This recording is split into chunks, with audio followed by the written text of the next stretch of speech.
Hello बच्चे, let's read the question. Analog of mass in rotational motion is. Okay, हमसे पूछा गया कि मास का एनालॉग क्या होता है रोटेशनल मोशन में। अब देखो, जैसे हम ट्रांसलेशनल मोशन में मास के बारे में पढ़ते हैं ना, सिमिलरली जो हमारा मास का एनालॉग होता है रोटेशनल मोशन में, that is moment of inertia.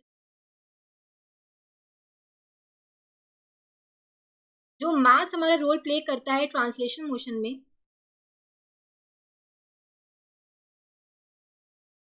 ऐसे ही मोमेंट ऑफ इनर्शिया हमारा रोल प्ले करता है रोटेशनल मोशन।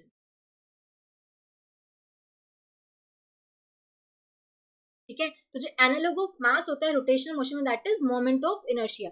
जैसे हमें पता है कि अगर हमें किसी बॉडी का स्टेट चेंज करना हो, उसको रेस्ट से या फिर स्टेट ऑफ यूनिफॉर्म मोशन से उसका स्टेट चेंज करना हो, तो एक एक्सटर्नल फोर्स हमेशा रिक्वायर्ड होता है, right. And this force varies directly as the mass of the body, इसलिए mass of the body is a measure of inertia of the body in the linear motion, right. Similarly अगर कोई body rest पे है तो it can not start rotating about its axis on its own, है ना। Body खुद से rotate start नहीं कर पाएगी, या body rotating about a given axis can not stop on its own. अगर वो रोटेट कर रही है तो खुद से स्टॉप नहीं हो पाएगी, इसलिए there is a inertia of rotational motion as well. ठीक है, एक इनर्शिया होता है रोटेशनल मोशन में।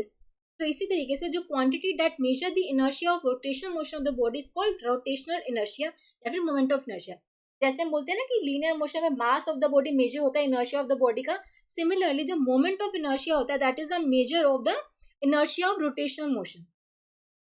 सो हम बोल सकते हैं कि जो मोमेंट ऑफ इनर्शिया वो सेम रोल प्ले करता है रोटेशनल मोशन में, जैसे कि जो मास है वो लीनियर मोशन में प्ले करता है। तो हम बोल सकते हैं analog of mass in the rotational motion is moment of inertia. Option A would be the correct choice.